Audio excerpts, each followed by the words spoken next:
पिछले 55 साल से चीन की सेना भारत में घुसपैठ करती रही है। कभी अरुणाचल प्रदेश, कभी उत्तराखंड तो कभी लेह में चीनी सैनिकों की हरकतों को भारत झेलता रहा है।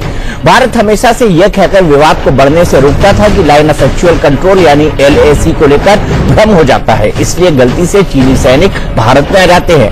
लेकिन इस बार चीनी फौज और चीन की सरकार ने सारी हदें पार कर दी।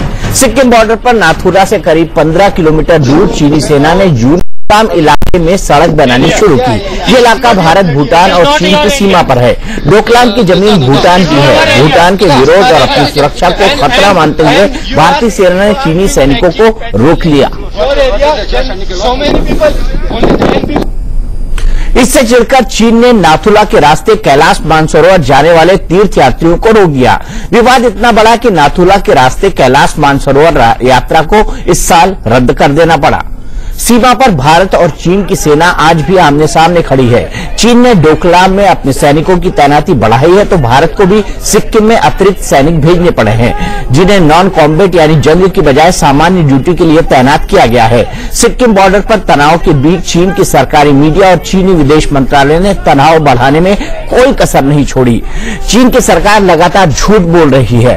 पहले कहा गया कि डोकलाम भूटान का नहीं बल्कि चीन का हिस्सा है। आज चीन ने दावा किया कि हैम्बर्ग में मोदी के साथ शी जिनपिंग की मुलाकात रद्द कर दी गई है क्योंकि माहौल ठीक नहीं है। भारतीय विदेश मंत्रालय का कहना है कि हैम्बर्ग में मोदी की जिनपिंग के साथ कोई मुलाकात होनी ही नहीं थी, तो फिर उसे रद्द करने का सवाल कहां उठता है। चीन के सरकारी अखबार ग्लोबल टाइम्स ने आज नई धमकी भी दे डाली। उसने कहा कि अगर भारतीय सेना डोकलाम से पीछे नहीं हटी तो चीन सिक्किम की आजादी की मांग करने वालों को समर्थन देना शुरू कर देगा।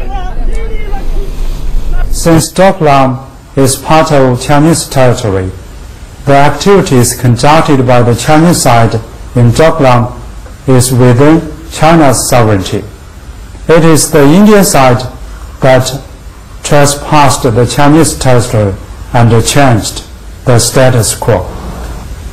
As to Indian security concern, the Indian side crossed a delimited boundary into other countries' territory in the name of the security concern. No matter what kind of activities it conducts there, which will not be acceptable for any sovereign state. As far as the solution is concerned, the Indian border troops pull back to the Indian side of the boundary unconditionally and immediately. This is the precondition for any meaningful dialogue between China and India. कूटनीति का एक कोई अच्छा एक तरीका नहीं है कि आप इस तरह के लैंग्वेज यूज करें कि आपको डिसाइड करना है क्या करना है।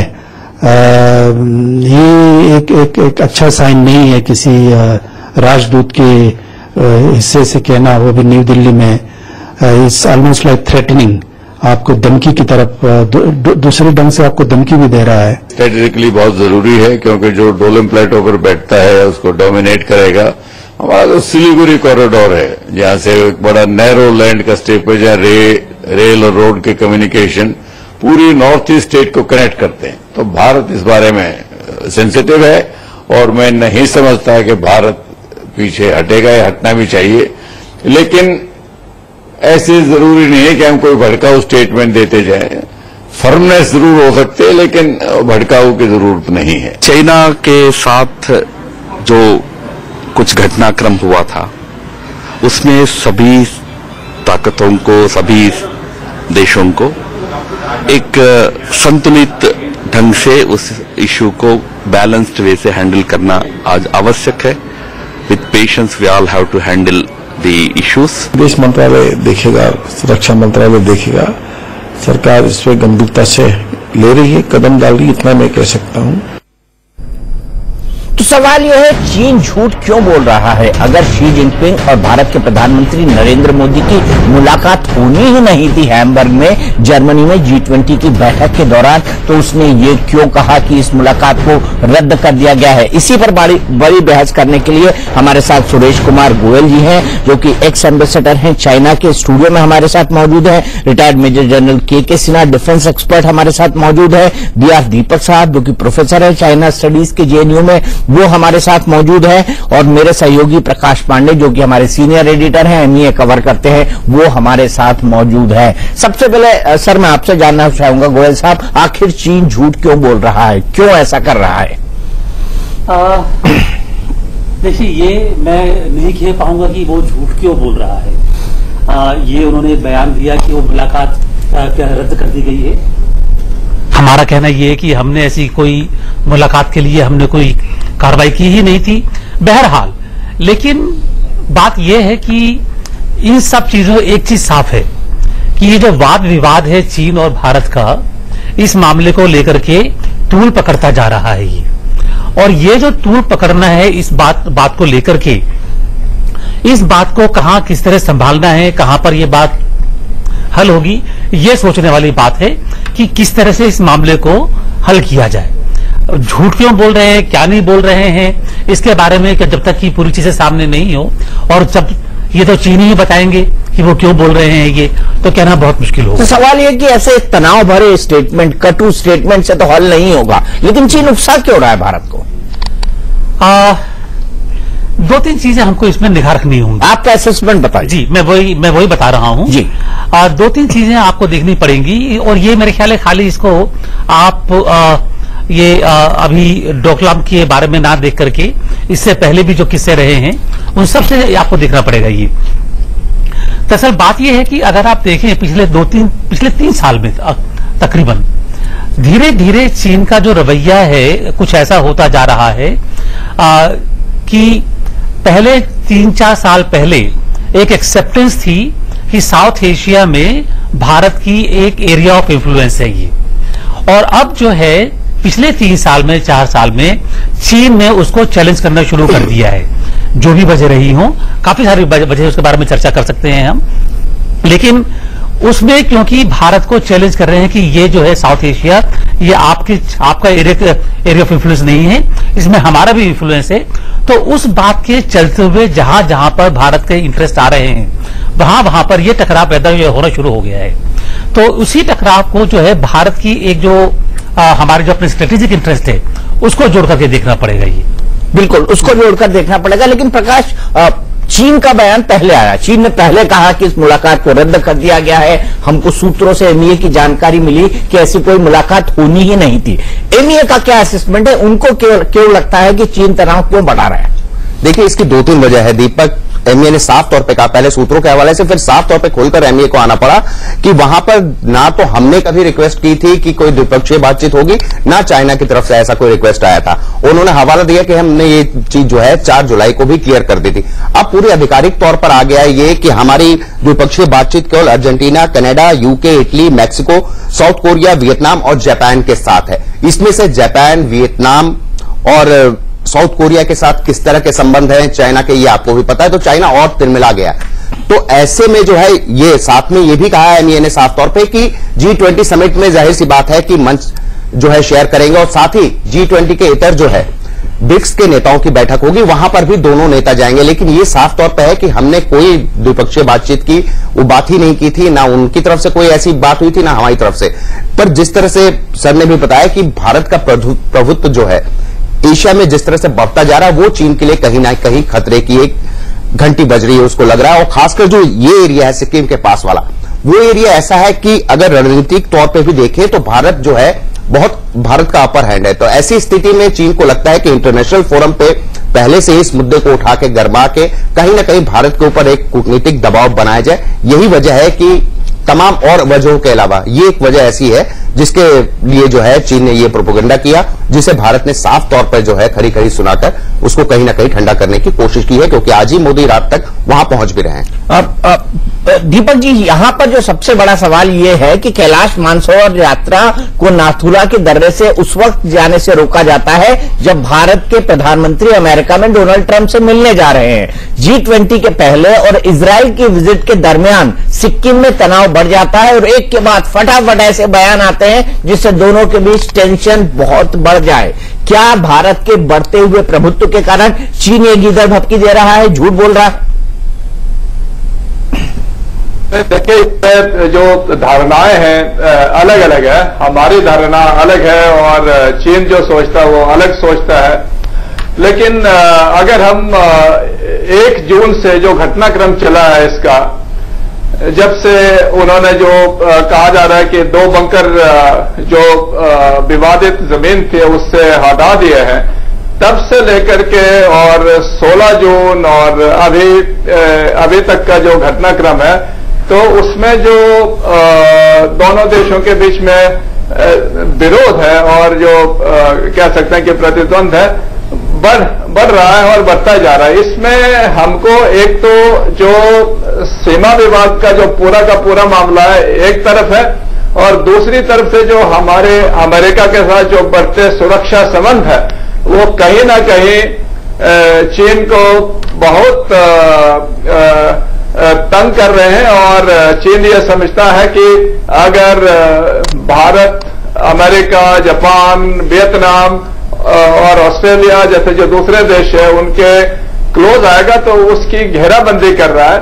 लेकिन मेरा ये मानना है कि अगर चीन इस तरह से तिल मिला उठता है और हमारे पर ज्यादा दबाव बनाता है, तो चीन हमें खुद ही इन देशों के क्लोज भेज रहा है, और जो हमारे बीच में आज तक का जो तालमेल था, जैसे व्यापारिक संबंध है और दूसरे आम सारे जो पीपल टू पीपल रिलेशन है, उस पर बहुत बुरा असर पड़ने वाला है।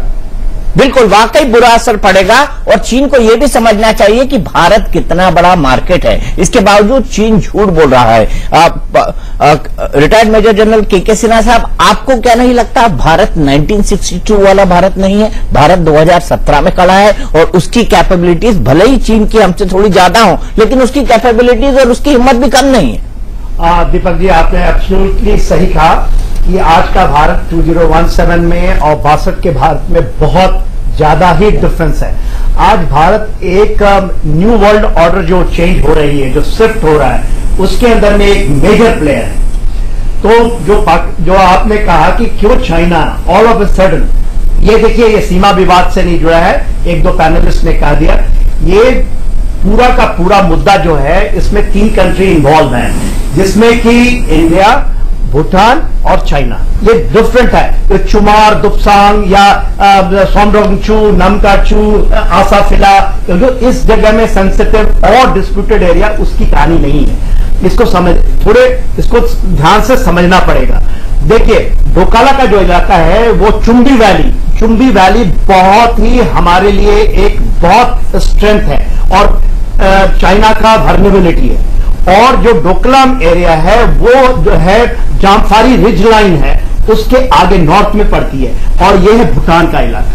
तो जो ट्राई जंक्शन के ऊपर में, जो ट्राई जंक्शन को जहां पर वो अपना रोड लेके आना चाहता है, और डोकाला और चोला, जहां पर 62 के बाद जो आपने क्वेश्चन पूछा था, आपको ये बता दूं, शायद देशवासियों को ना पता हो या उनके याददाश्त तक गुजर गया हो, 67 में सेम इलाके में 67 के दौरान डोकाला में चाइना ने ऐसे हिम्मत और जुर्रत की थी। 67, 5 साल 62 की लड़ाई के बाद 70 जवान मारे गए थे इंडियन आर्मी के, और 800 चाइनीज मारे गए थे। वो भी ऑफिशियली एक्सेप्ट करता है कि उसको 400 सैनिक मारे गए थे इसी इलाके में, इसी डोकलाम प्लाटो, ऐसी जामफारी इलाके में, और चोला और डोकाला के इलाके में। आज देखिए दीपक, ये कहानी क्यों हो रही है? ये कहानी इसलिए हो रही है कि अमेरिका जब थोड़ा सा उसको ऐसा लगा कि डोनाल्ड ट्रंप आने के बाद वो स्विंग कर रहा है इनवर्ड लुकिंग के लिए, एक स्पेस शायद इस रीजन में, जो साउथ एशिया के अंदर में एक रीजन में शायद चाइना सोचता है कि इमर्ज आउट करेगा। ये विवाद कब शुरू हुआ? विवाद शुरू नहीं हुआ कि जो 2 बंकर बने, ये विवाद शुरू हुआ जब हम वन बेल्ट वन रोड जो उसकी जो समिट थी उसमें जाने से हमने इनकार किया। उसके हमने बायकॉट किया, बोलकर बायकॉट किया। उसके 5 दिन के बाद ये टोटल प्रोएक्टिव तरीके से चाइना ने इस इलाके में किया है। यदि आपको उस जगह की बनावट है, यांगसे एक जगह है जहां पर चाइनीज का मेजर बेस है, वहां से वो डोकाला की तरफ आता है, और ये जो इलाका है वो जामफारी के इलाके में आना चाहता है, जो रोड बनाना चाहता है सिलीगुड़ी कॉरिडोर में। तो वो थ्रेटन कर रहा है आज के दिन में, क्योंकि one belt one road Pakistan से जुड़ा हुआ है। यहां पर भूटान, इंडिया जो एक समझौता है सिक्योरिटी का, उसको वो चैलेंज करना चाह रहा है और इस चीज को हमें समझना पड़ेगा। इसलिए वो एक टफ स्टैंड और टोटल गीदड़ धमकी है आज के दिन में, टोटल गीदड़ धमकी है। गोयल साहब, मुझे यह लगता है कि आज तक जब तक जो है मिलिट्री बॉर्डर को हीटअप करती थी और डिप्लोमेसी उसको शांत करती थी, मानी कूटनीति उसको शांत करती थी कि भाई शांत हो जाओ, अब इतना हम हट जाते हैं, इतना आप हट जाओ। लेकिन इस बार इकलौती बार देखने को मिल रहा है कि डिप्लोमेसी इसको हीटअप कर रही है। ऐसा क्यों? नहीं, मेरा ख्याल तो ऐसा नहीं कह सकते हैं कि डिप्लोमेसी इसको हीटअप कर रही है। बात यह है कि हीटअप कर रही है, ऐसा क्यों? नहीं, मेरा ख्याल तो ऐसा नहीं कह सकते हैं कि डिप्लोमेसी इसको हीटअप कर रही है। बात यह है कि जो जैसे कि मैंने पहले कहा कि अब जो है पहले 3 साल पहले जो डेप्सांग में हुआ था या चुमार में हुआ था या इससे पहले जो भी किस्से होते रहे हैं, उन सिचुएशंस में देखिए मैं रोक नहीं रहा हूं, मैं सुंगरोंगचू और नमकाचू की यदि आपको स्टोरी पता है सुंदर जी के समय की, मैं कुछ और कहना चाहता था अभी। ठीक है, हाँ, मैं कुछ और कहना चाहता था। तो अभी जो है जो अब हो रहा है ये अभी की सिचुएशन में और पहले के जो इंसिडेंट्स हो रहे हैं उनमें काफी फर्क है। ये अभी भी जो हमारे पास एग्रीमेंट है टू मेंटेन ट्रैंक्विलिटी वो अभी भी बरकरार है, लेकिन वो अभी काम नहीं कर पा रहा है। उसकी वजह साफ साफ ये है कि चीन इस बार किसी भी तरीके से ये जता देना चाहता है हमको कि भाई आप साउथ एशिया में समझते हैं कि आप इनके भूटान की रक्षा कर लेंगे, ये कर लेंगे या आपकी यहां पर प्रभुता रहेगी, तो आप इस गलतफहमी में मत रहिए।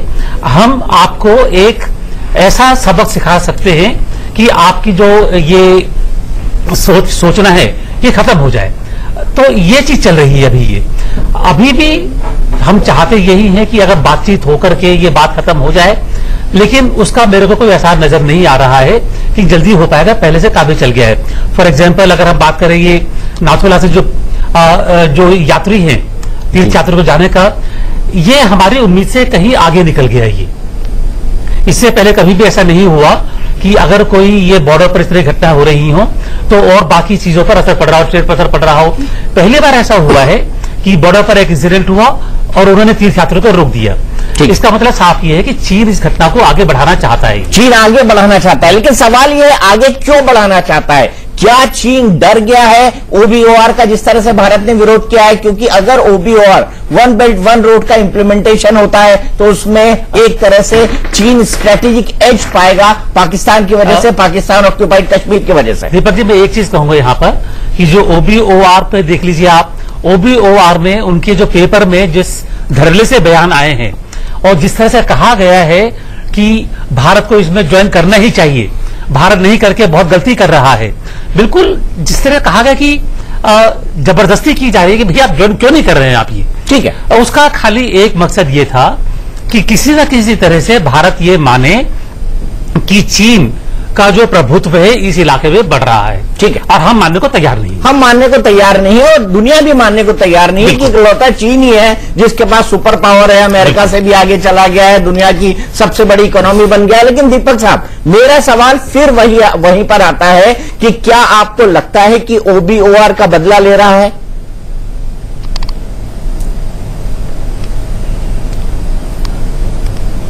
ये दीपक जी, सवाल मेरे से पूछे जी? बिल्कुल बिल्कुल। नहीं, देखिए इसमें सिर्फ एक ओबीओआर इश्यू नहीं हो सकता, इसमें बहुत सारे इश्यू हैं। ओबीओआर तो एक कड़ी है और क्योंकि जहां तक ओबीओआर का सवाल है, चीन को पूरा मालूम है कि जो पाकिस्तान ऑक्यूपाइड कश्मीर है उसमें हमारे सिक्योरिटी कंसर्न्स है, उसमें हमारी प्रभुसत्ता मतलब खतरे में है और चीन उस जो संवेदनशीलता हमारी है उसको नकार रहा है। ये हमने बहुत सारी कॉन्फ्रेंसेस में चीन में ये बात रखी भी और ये मानता है। लेकिन मुझे लगता है कि सारे जो ओबीआर को सिर्फ एक सीपैक से हमको जोड़ना नहीं चाहिए, क्योंकि ओबीआर बहुत बड़ा एक प्रोजेक्ट है और सीपैक एक बहुत ही छोटा सा हिस्सा है। यहां तक कि हमारा जो BCI Bangladesh, India, China, Myanmar economic corridor है वो भी ओबीओआर के 6 कॉरिडोर में से एक है। तो ऐसा नहीं है कि भारत ओबीओआर में उसके साथ कॉपरेशन नहीं कर रहा है। हम कोऑपरेशन कर रहे हैं और चीन जहां तक भारत की मार्केट में उसके घुसने का सवाल है, काफी घुस चुका है। जहां तक हमारे दिल्ली में अगर मेट्रो का काम देखा जाए, नागपुर में जो ट्रेन के डिब्बे देखे जाए, और यहां जो टेलीकम्युनिकेशन मार्केट है उसको देखा जाए, एनर्जी मार्केट देखा जाए, और इवन जो रियल एस्टेट मार्केट देखा जाए, तो उसमें भी चीन OBOR के जो प्रोजेक्ट है उसमें कहीं ना कहीं हमसे जुड़ा हुआ है। तो ये कहना कि हम OBOR में उसका साथ नहीं दे रहे हैं, ये गलत होगा, क्योंकि हम सिर्फ तो फिर हमने बाइकआउट क्यों किया? तो फिर हमने OBOR का बाइकआउट क्यों किया? दीपक जी, बाइकआउट इसलिए क्या, क्योंकि हमारी जो सॉवर्टी का क्वेश्चन है वो उभरा हुआ है। नहीं, ये देखिए हमारा, तो इसीलिए वहां पर हम उनके साथ नहीं जुड़े। चलिए जनरल सिन्हा के पास चलते हैं, फिर मैं गोयल साहब आपके पास आता हूं। जनरल सिन्हा, देखिए ये कहते हैं क्या वाकई OBOR, देखिए CPEC को ये कहते हैं कि ये मुद्दा नहीं है, और ये कहते हैं कि इंडिया उसको इसलिए अपोज कर रहा है क्योंकि हमारा स्ट्रैटेजिक इशू है। ये नहीं है, ये गलत है। देखिए जो CPEC का इलाका है, जो नॉर्दर्न एरिया से लेकर के गोदार तक जा रही है, जो नॉर्दर्न एरिया है गिलगिट बल्तिस्तान, वो POK का हिस्सा है, और हमने पार्लियामेंट में ये कहा है ये एब्सोल्युटली भारत का अभिन्न अंग है। तो किसी तरह भी भारत जो CPEC के जो नॉर्दर्न एरिया के कभी भी नहीं उससे सहमत हो सकता है, क्योंकि हम लोग अपने ही पार्लियामेंट के अंदर जो डिक्लेरेशन है, जो हमारा POK का हिस्सा है। और पाकिस्तान क्या ट्राई कर रहा है, आपको पता होगा 62 के वॉर के बाद अक्साई चीन के बगल में ही पाकिस्तान ने एरिया सीड किया था चाइना को, और आज के दिन में जो गिलगिट पाकिस्तान का इलाका है, पाकिस्तान कहता है कि वो एक POK का हिस्सा नहीं, उसको प्रोविंस बनाना चाहता है, वो चाइना को सीड कर देगा। आप क्या देखिए, देश को गुमराह मत करें। यदि या तो हमारे समझ में कमी है या हम जानबूझ करके तथ्यों को छिपा रहे हैं। तथ्य यह है सर, आज के दिन में ये एक बेल्ट वन रोड केवल CPEC को गोदार, यदि वो गोदार में आ जाता है, उसने एक मिलिट्री बेस कल ही पेंटागन ने इसको बताया है जो उसने अफ्रीका में बनाया है। और यदि आपने देखे इजराइल के अंदर में बोथ ये प्रधानमंत्री ने और इजराइल के प्रधानमंत्री ने एक स्टेटमेंट दिया था कि हम ज्वाइंटली अफ्रीका के अंदर में काम कर सकते हैं, वो हमने उसको पढ़ा नहीं है। तो इंडिया भी एग्जर्ट कर रहा है, इंडिया भी एक रीजनल पावर की तरह और वर्ल्ड मानता है, जिस तरह से मिलिट्री पावर, इकोनॉमिक पावर हम इमर्ज कर रहे हैं। तो चाइना डेमोक्रेसी है हमारे पास, एब्सोल्युटली। आपको पता है 11 तारीख को, 11 जुलाई के अंदर में जो हमारे बे ऑफ बंगाल के अंदर में, जो मालाबार कोस्ट के अंदर में अमेरिका, इंडिया और जापान की जो एक्साइज होने वाली है, मालाबार एक्साइज, चाइना घबराए हुआ 2 महीने से उसने भी 13 अपने युद्धपोतों को वहां भेजा है। तो ये लड़ाई आज के दिन में जो एशिया पैसिफिक से शिफ्ट होकर के इंडो पैसिफिक इलाके में आ रही है, ये स्टेट ऑफ हार्मोज से लेकर और स्टेट ऑफ मलाका तक की ये जंग है, ये प्रभुत्व की जंग है। इसको हमें समझना पड़ेगा, और जब हम जिसको समझेंगे तब हम दिप्सांग के अंदर क्या हो रहा है, या आज के दिन में डोकाला में क्या हो रहा है ट्राई जंक्शन में, क्यों हमारे स्ट्रैटेजिक वर्नेबिलिटी को वो टच करना चाहते हैं, तब हम इस चीज को समझ पाएंगे। सौरभ, मेरा सवाल आपसे है अब वही सवाल कि आखिरकार चीन इतना बड़ा झूठ क्यों बोल रहा है? जब शी जिनपिंग और मोदी की मुलाकात प्रस्तावित नहीं की तो विदेश मंत्रालय ने बयान क्यों दिया?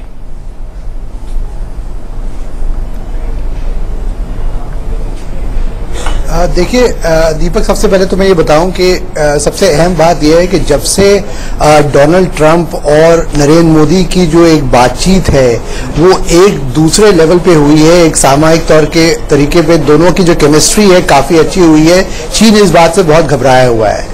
तो ये जो है ये आप भी जानते हैं, आपने भी डिप्लोमेसी कवर की है कि चीन का ये पुराना पैतरा है कि जब भी वो ये एक प्रेशर टैक्टिक्स ये यूज कर रहा है, वो ये कर रहा है, इस स्टैंड ऑफ से ये दिखाना चाह रहा है कि कितना भारत झुकेगा, क्योंकि पहले भी कई बार इस तरह की घटनाएं हुई हैं, इस तरह के स्टैंड ऑफ्स हुए हैं, और वो कई बार इंडिया ने पीछे हटा है इंडिया। तो इसको इसी चीज को वो ये बार बार वो टेस्ट कर रहे हैं, तभी वो आप देखें कि बयान बार बार आ रहे हैं इधर उधर से। दूसरी तरफ से उन्होंने एक तरफ से वो ये भी जानते हैं कि भारत आज जो है वो 1962 का भारत नहीं है। We are not the vanquish of 1962। ये नया इंडिया है, एक न्यू इंडिया से वो बात कर रहे हैं, एक ऐसे प्रधानमंत्री से बात कर रहे हैं कि जो बड़ी एक प्रोएक्टिव और एक टफ स्टैंड के लिए माना जाता है। तो इसीलिए जो चीन जो ये पैतरेबाजी कर रहा है, क्योंकि वो एक तरफ बातचीत का रास्ता खुला रखना चाहते हैं, क्योंकि उनको पता है कि चीनी कंपनियों का भारत में इतना इकोनॉमिक इंटरेस्ट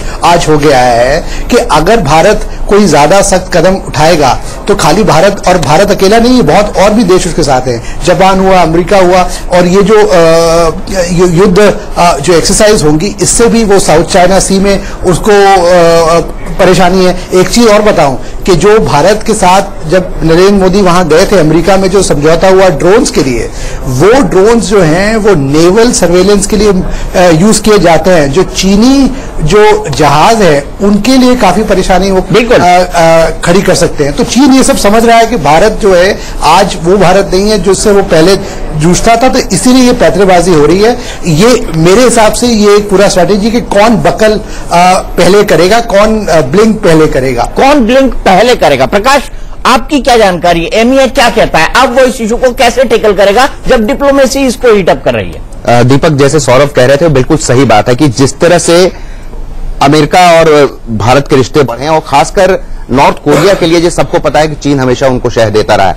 कुछ दिनों पहले ट्रंप ने जो है जिस तरह से नॉर्थ कोरिया को ठीक से टैकल ना कर पाने के लिए चीन को जो है काफी लानत भेजी, उसके बाद से जो है चीन और थोड़ा हड़बड़ा सा गया है। उसको लग रहा है कि जैसे सौरभ कह रहे थे कि साउथ उसमें समुद्र में अगर चीन जैसे कहता है अमेरिका कि हम फिर एकमात्र जो है मिलिट्री लड़ाई के अलावा और कोई चारा नहीं रहेगा अगर आप नहीं संभाल पा रहे हैं, तो ऐसी स्थिति में कहीं ना कहीं चीन को यह लगता है कि भारत जो है यूएस के नजदीक का आता जा रहा है, और साउथ सी में अगर यूएस आ गया तो ऐसी स्थिति में चीन के लिए जो है संभालना बड़ा मुश्किल हो जाएगा, क्योंकि पहले से ही जापान, वियतनाम के साथ जो उसके रिश्ते हैं और तमाम अन्य देशों के साथ, साउथ कोरिया के साथ वो रिश्ते पहले से भुगत रहा है चाइना। तो ये जो बिल्कुल सही करे कि पहले कौन ब्लिंक करेगा, उसके लिए तमाम जो है अंतर्राष्ट्रीय स्तर पर तमाम तरह के पावर बनाने की ये टैक्टिक्स है चीन की तरफ से, लेकिन भारत पूरी तरह से इस बार तटस्थ है। गोयल साहब, मैं आपसे आप चीन को इतनी अच्छी तरह समझते हैं, आप वहां पर एम्बेसडर रहे हैं, आप डिप्लोमेसी काउंसलर थे आप वहां पे, तो आपने जो देखा वहां पर, उसके बाद आपको क्या लगता है अब चीन की अगली स्ट्रैटेजी क्या होगी? वो किस तरह से भारत को फंसाने की कोशिश करेगा? देखिए, मैं सौरभ ने कुछ कहा और आपने ओबीआर के बारे में कुछ कहा था, तो मेरे को थोड़ा वक्त दीजिए कि मैं एक जो कंपोजिट पिक्चर है मैं आपके सामने रखना चाहता हूं।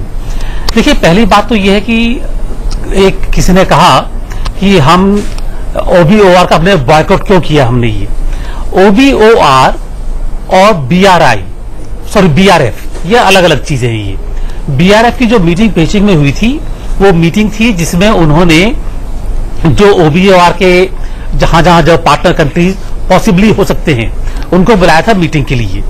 ओबीओआर कोई एक प्रोजेक्ट नहीं है, ये हर एक कंट्री जो है, जैसे इंडोनेशिया है, श्रीलंका है, पाकिस्तान है, उनके साथ में जो बायलैटरल प्रोजेक्ट हैं वो उन्होंने शामिल करके एक बड़ा लंबा सा नाम दे दिया, कनेक्टिविटी नाम, कि ओबीओआर है ये। बीसीआईएम को भी उन्होंने शामिल कर लिया है, हम चाहे या नहीं चाहे, लेकिन वो कहते हैं कि बीसीआई भी ओबीओआर का हिस्सा है। तो हमने ओबीओआर के बारे में जो हमने स्टैंड लिया है वो ये है कि हमें ओबीओआर के बारे में जो आपकी अप्रोच है, जो डिटेल्स हैं, वो हमको नहीं मालूम है अभी। जब तक हमको पूरा इसके बारे में कॉन्सेप्ट मालूम नहीं चलेगा, हम इसके बारे में कुछ नहीं कह सकते हैं कि ओबीओआर में हम जो हमारी जो प्रोजेक्ट है बायलैटरल उसमें हिस्सा लें या नहीं लें। बीआरएफ में हमने साफ साफ मना किया, क्योंकि बीआरएफ में एक चीन की अप्रोच ये रही कि भाई जो 70 देश हैं, अब हम जो है एक बड़े देश के रूप में उभर रहे हैं, ग्रेट पावर, आप आइए हमारे सामने और हमको एक नजराना पेश कीजिए आप ओबीओआर के फॉर्म पर। उसके लिए हम तैयार नहीं थे। ये एक चीज ये। दूसरी चीज ये है कि हमको एक भारत का जो चैलेंज दिया जा रहा है उससे थोड़ा जरा अलग हटके देखना चाहिए। चाइना का चैलेंज खाली भारत के लिए नहीं है, चाइना का चैलेंज पूरे इंडो पैसिफिक में जा रहा है। अमेरिका के लिए, अमेरिका खाली अमेरिका की बात नहीं कर रहा हूं, ये पूरे साउथ चाइना सीज में, पूरे इंडो पैसिफिक में उनका चैलेंज जा रहा है। साउथ चाइना सीज की बात कर लीजिए आप, ये जापान की बात कर लीजिए, साउथ कोरिया की बात कर लीजिए, किसी के बारे में बात कर लीजिए, वहां पर सारा चैलेंज आ रहा है। और चैलेंज साफ साफ उनका ये है कि वो टाइम जब हम आपकी बात को एकोमोडेट करते थे वो अब समय नहीं है। अब चीन एक बड़ी शक्ति है और बड़ी शक्ति के रूप में जो हमारे एम्बिशंस हैं, जो हमारे ऑब्जेक्टिव्स हैं, हमारे जो हम समझते हैं जो करना चाहिए हम करेंगे। और अगर उसके रास्ते में आप आए तो उसका खामियाजा आपको भुगतना पड़ेगा। ये बात तो यूएसए भी बोल रहे हैं, जापान का भी बोल रहे हैं, कोरिया को भी बोल रहे हैं। नॉर्थ कोरिया की बात ले लीजिए आप। ये नॉर्थ कोरिया में यूएसए डिपेंड करता है उनके ऊपर कि भाई वो नॉर्थ कोरिया को समझाएंगे। कहां समझा रहे हैं, वो क्या कर रहे हैं उसके बारे में। ये अगर हम ये कहें कि उनको समझाने की शक्ति नहीं है तो ये बात जो है कुछ हजम नहीं होती है। ये ऑब्वियसली वो यूएसए को साफ साफ जताना चाहते हैं कि नॉर्थ कोरिया हमारे साथ नहीं होती है। ये ऑब्वियसली वो यूएसए को साफ साफ जताना चाहते हैं कि नॉर्थ कोरिया हमारे साथ में है। अगर आप हमारी बात को नहीं मानेंगे तो ये भी हो सकता है। ये भी तो हाँ, तो एक उनका एक जो एक्सपेंशनिस्ट कह लीजिए आप, एम्बिशन बोल लीजिए कि ये पूरे इंडो पैसिफिक में अपनी एक सॉवरेंटी नहीं, इन्फ्लुएंस कि हम यहाँ पर एक दिखाना चाहते हैं कि हमारी ताकत यहाँ पर है, हम हमारी ताकत यहाँ पर है और आप जरा होश में रहें। अब होश में रहें। दीपक साहब, आपको नहीं लगता कि जानबूझकर चीन ने ये इसलिए किया है क्योंकि भारत दो सबसे बड़े इन्फ्लुएंशियल देश अमेरिका और इजराइल से मिलकर आया है और चीन से उनके रिश्ते जग जाहिर है और भारत के भी चीन से रिश्ते जग जाहिर है। हालांकि चीन हमारा एक पड़ोसी मुल्क है, तो आपको नहीं लगता कि चीन भारत को डराकर या भारत के लिए हेकड़ी दिखाकर पूरी दुनिया में मैसेज देना चाहता है कि मुझे किसी भी महाशक्ति से कोई मतलब नहीं है, मैं किसी की भी नहीं सुनूंगा, अपनी करूंगा? देखिए, ये हमको समझना होगा कि जो उभरती हुई शक्ति है वो ऐसा ही व्यवहार करेगा। चीन कोई अलग नहीं कर रहा है, सब ऐसा व्यवहार करते हैं। अमेरिका ने भी जब वो उभरा वो वैसा ही व्यवहार किया। लेकिन एक बात हमें याद रखनी चाहिए, भले ही हम अमेरिका के नजदीक जा रहे हैं सुरक्षा की दृष्टि से, लेकिन अगर कुछ गड़बड़ हुई चीन के साथ तो उसके जिम्मा हमें खुद लेना पड़ेगा, हमें अपनी लड़ाई खुद लड़नी पड़ेगी और जो शक्ति संतुलन है दोनों के बीच में उसको देखना चाहिए। जैसे बहरहाल अगर हम 62 की बात करेंगे तो उस समय रूस हमारे साथ था, अमेरिका हमारे साथ था और तमाम देश भारत की वकालत करते थे लेकिन चीन की नहीं करते थे। लेकिन कोई हमारी मदद के लिए आया नहीं, तो हमें खुद लड़ाई लड़नी पड़ेगी। मतलब आपको ये भी लगता है, आपको ये लगता है कि चीन अगर कुछ करता है गड़बड़ तो आज भी भारत की मदद के लिए कोई नहीं आएगा? हाँ, मुझे लगता है कि कोई नहीं आएगा। हमें अपनी लड़ाई खुद लड़नी पड़ेगी क्योंकि जिस तरह से जो अमेरिका में रिटेंचमेंट चला है, चीन इसका पूरा फायदा उठा रहा है, चाहे वो आर्थिक तौर से या चाहे सैन्य दृष्टि से लेकर के। सैन्य दृष्टि से हमें पता चलता है, जैसे अभी कुछ हमारे जो पैनलिस्ट हैं उन्होंने बात की साउथ चाइना सी की, फिलीपीन की बात की। फिलीपीन जो एक अमेरिका का बहुत नजदीकी एलाई होता था वो आज चीन के साथ मिल गया है। और टर्की जो एक नेटो का हिस्सा है लेकिन आज चीन के कहने पर हो सकता है वो नेटो से अलग होकर के चीन के पास चला जाए। तो ये जो उभरती हुई शक्तियां हैं तो ऐसा ही व्यवहार करते हैं और हमें उससे कोई गिला नहीं होना चाहिए। लेकिन हमारी इस क्यों गिला नहीं होना चाहिए? सर, कोई हमारी सॉवरेनिटी को चैलेंज करे तो हमको क्यों गिला नहीं होना चाहिए? क्यों शिकायत नहीं होना चाहिए उससे? कोई हमारे प्रधानमंत्री के बारे में झूठ बोले तो हमको क्यों शिकायत नहीं होनी चाहिए? नहीं, मैं इसीलिए बोल रहा हूं कि उसका व्यवहार, ये तो उभरती हुई शक्तियों का व्यवहार है, लेकिन उसके प्रति तो क्या हम उभरती हुई शक्तियां नहीं है? उस पर दीपक साहब, तो क्या हम उभरती हुई शक्तियां नहीं है? हम उभरती हुई शक्ति नहीं है, लेकिन अगर हम उभरती शक्ति जरूर है, लेकिन हम चीन के साथ अपनी तुलना करेंगे तो हम अभी भी बहुत पीछे हैं सैन्य दृष्टि से, आर्थिक दृष्टि से। जैसे मिसाल के तौर पर उनका जो डिफेंस बजट है उसको आप हमारे बजट से कंपेयर करिए, हमारे बजट 4 गुना बढ़ा है। नहीं, मतलब आप एडवाइस कर रहे हैं कि हमें सेना को हटा बजट हमारे साथ कंपेयर करेंगे तो कम से कम। जनरल साहब, आप जवाब देखिए, ये जो आप कह रहे हैं, आपको ये पता है, आपको चाइना के मिलिट्री के बारे में पता है, आप ये जानते हैं कि वो कॉन्स्क्रिप्ट आर्मी है वहां की, कॉन्स्क्रिप्ट आर्मी के बारे में समझते हैं। वियतनाम ने उनके दांत खट्टे कर दिए। अरे हमने तो 5 साल बाद ही 62 को आप कहते हैं कि इंडिया ने हार गए। 62 की लड़ाई मिलिट्री सैन्य तरीके से हारी नहीं गई थी, ये हारी गई थी उस समय के जो पॉलिटिकल डिस्पेंसेशन, जो पॉलिसी के कारण। आपको समझ में आती है कॉन्स्क्रिप्ट आर्मी क्या है? मैं बताता हूं, मैं इस इलाके का ऑपरेशनल कमांडर रहा हूं।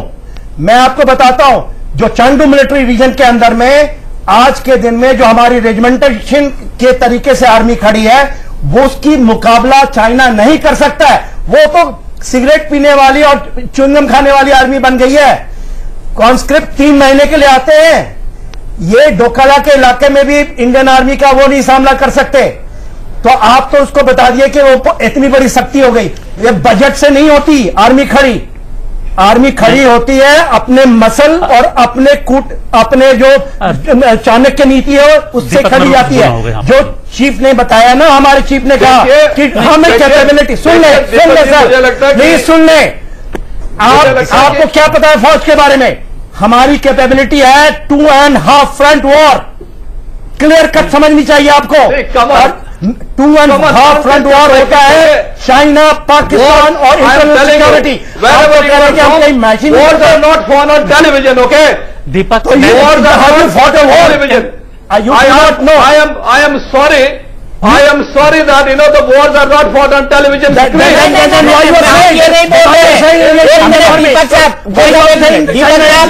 ये नहीं बोल रहे।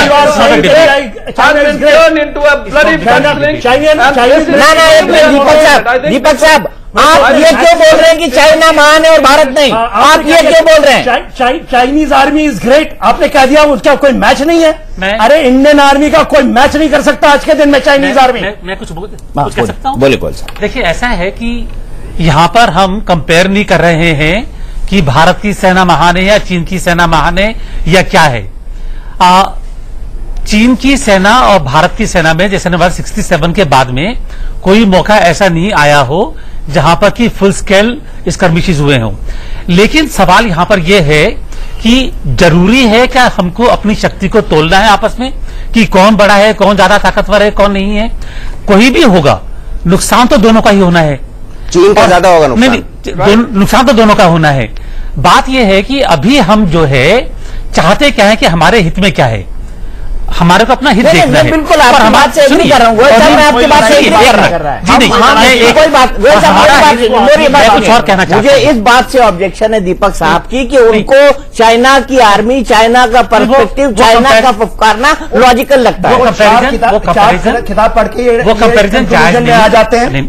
वो कंपेरिजन रियलिटी नहीं पता है, वो कंपेरिजन जायज नहीं है। लेकिन सवाल ये है कि हमको जैसे ही सिचुएशन अभी है, कोशिश ये करनी है कि ये सिचुएशन हमारी अपनी जो एक सॉवरेनिटी को मेंटेन करते हुए, हमारे जो इंटरेस्ट को मेंटेन करते हुए, प्रूडेंटली समझदारी से काम लेकर के कि सिचुएशन एस्केलेट ना करे। अगर चीन फिर भी एस्केलेट करता है, नहीं मानता है, तो फिर तो कोई ऑप्शन नहीं है हमारे पास। देखिए गोयल साहब, ये देखिए ये जो बात तो पूरी करने दीजिए आप। नहीं देखिए, आपको बात तो बोल दीजिए। ये टोटल चाइना का किया धरा है। आप मेरे को बोल, इंडियन आर्मी तो रिएक्ट कर रही है वहां। ठीक है, तो कोशिश ये करनी है कि जहां तक हो एस्केलेट ना हो।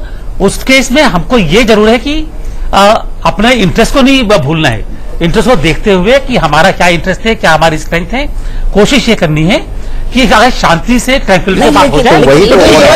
नहीं है, लेकिन ये जो ऑप्शन है, जो बयानबाजी है, ये भारत की तरफ से नहीं शुरू हुई, ये चाइना की तरफ से शुरू हुई है। और अभी भी वहां पर जो सिचुएशन है, जहां तक मेरे को मालूम है, कोई ऐसा नहीं है कि वहां पर वो जानमाल हो रही हो या मारामारी हो रही हो। आमने सामने है, हकीकत नारे लग रहे हैं। डोकाला के इलाके में, चोला के इलाके में वो कुछ नहीं कर सकता। आपको पता है चोला के अंदर में और डोकाला के अंदर में हम कितने डोमिनेटिंग पोजीशन में हैं जामफारी एरिया में। ये तो केवल एक गीत और धमकी है। हम ब्लिंक कर जाएंगे, तो हमारे पैनलिस्ट कह रहे थे, जिसने भी पहले ब्लिंक कर गया, और जिस तरह से देश के अंदर में ये बातें चल रही हैं कि हम कमजोर हैं, हम पीछे हट जाएं। अरे एक कदम पीछे हटने की बात नहीं है। मैं आपको बता रहा हूं, 5 साल बाद इसी इलाके में, डोकाला इलाके में 800 चाइनीज को मारा गया था और 70 केवल इंडियन सोल्जर मारे थे। या आपको ये मिलिट्री हिस्ट्री नहीं पता है तो जाके पढ़े। पंत साहब, क्या आप दीपक जी की बात से एग्री करते हैं या गोयल साहब की बात से एग्री करते हैं कि हमको बड़े सॉफ्ट रहना चाहिए बिना कुछ करे? गलत बोल रहे, मैंने सॉफ्ट नहीं कहा है, मैंने ये बिल्कुल नहीं कहा कि सॉफ्ट रहना चाहिए। कि हमारा नुकसान, हमने कहा है प्रूडेंट रहें, समझदारी से काम लिया जाए। समझदारी सॉफ्टनेस नहीं होती है, समझदारी ये होती है कि हालात क्या है और हमारा इंटरेस्ट क्या है, हमें किस तरह से डील करना है उसको। नहीं, हालात क्या है? हालात तो ये है कि चीन धमकी दे रहा है। सॉफ्टनेस नहीं, हालात तो ये है कि चीन धमकी दे रहा है। अभी ये सॉफ्टनेस नहीं है। 62 की याद दिला रहे हैं सर हम लोग को। 62 की याद हम आपको ये तहस कर देंगे। और हम भी तो बोल रहे हैं, वो कहता है कि सिक्के में जो विद्रोह, आपको क्या लगता है, ऑब्जर्वेंट आपको क्या लगता है? नहीं, देखिए ये बात सही है कि दोनों इस समय तनातनी की स्थिति में आए हुए हैं, चाहे चीन भी हो चाहे भारत भी हो। लेकिन मुझे लगता है कि देखिए अल्टीमेटली आपको तो हर कंट्री जो है और आज के टाइम में वो अपने इकोनॉमिक इंटरेस्ट को उसके लिए बहुत महत्वपूर्ण होता है देखना। तो इसलिए ये एक आप जिस तरह से तनातनी कर रहे हैं वो तो ठीक है, आपको ये दिखाना पड़ता है कि आपकी सैन्य ताकत जो है, अगर चीन बहुत आगे तो भारत भी कम नहीं है, और ये भारत को ये पोस्चर लेना पड़ेगा। लेकिन जहां तक मैं मानता हूं कि देखिए अल्टीमेटली चीजें सॉर्ट आउट होती हैं। आज के जमाने में युद्ध कोई सोल्यूशन नहीं है, तो युद्ध से बहुत ही नुकसान होता है हर कंट्री का, जो दोनों कंट्री आपस में लड़ रही होती हैं। और आज जबकि आप देखिए आर्थिक व्यवस्था पूरी विश्व में संकट के दौर से गुजर रही है, तो उसमें तो कतई युद्ध ये स्वागत योग्य नहीं होना चाहिए। ठीक है, सौरभ, आप पंत साहब की और दीपक साहब की बात से एग्री करते हैं क्या कि हमको हमको ये समझना चाहिए कि हमारे इकोनॉमिक इंटरेस्ट क्या है और हमको जबरदस्ती में इसको एस्केलेट नहीं करना चाहिए? क्या आपको लगता है भारत ऐसी कोशिश कर रहा है या करेगा? नहीं, मैं ये नहीं बोल रहा हूं कि भारत को उसको चैलेंज करना चाहिए या नहीं करना चाहिए। मैं बोल रहा हूं कि जो इस आज के हालात में जो एक मिनट में सौरभ के पास, दीपक जी एक मिनट में सौरभ के पास। एक फ्रंट पे जो है टेररिज्म से मुकाबला चल रहा है, पर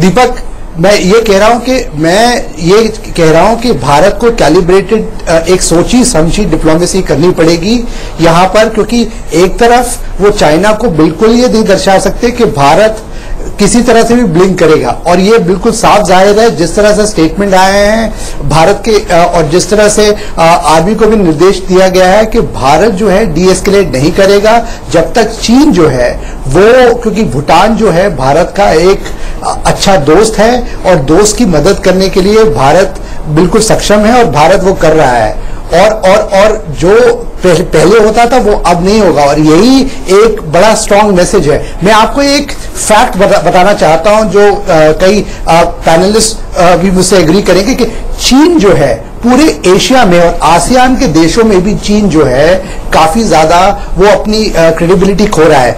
चीन के पास खाली 14 कंट्री के साथ बॉर्डर है, पर 23 कंट्री के साथ उसका बॉर्डर विवाद चल रहा है। उसमें कई कंट्री ऐसी है जो हजारों किलोमीटर दूर है। तो वो सब देश भी चाहते हैं कि भाई जो एक बुलिंग टैक्टिक्स है चीन की जो अब तक चलती रही है, कोई उस पर एक फुल स्टॉप लगाए। ठीक है, और यही बात है, तो क्या भारत उसके लिए अग्रसर होगा? जैसा सौरभ ने कहा, सौरभ ने बहुत इंटरेस्टिंग पॉइंट रखा है, सौरभ ने बहुत महत्वपूर्ण बात कही है कि चीन के दुश्मन 23 कंट्रीज हैं और कई सारी ऐसी हैं जो उससे हजारों किलोमीटर दूर है, लेकिन फिर भी चीन का उनसे सीमा विवाद है। सवाल यह है कि चीन की गीदड़ भपकी को दुनिया कितने समय तक सहेगी? ये सवाल सिर्फ भारत का नहीं है, ये सवाल पूरी दुनिया का है, क्योंकि इस तरह की गीदड़ भपकी चीन सबको देता रहता है। हमारी महाबहस में आज के लिए इतना ही, लेकिन इंडिया न्यूज पर खबरों का सिलसिला लगातार जारी है।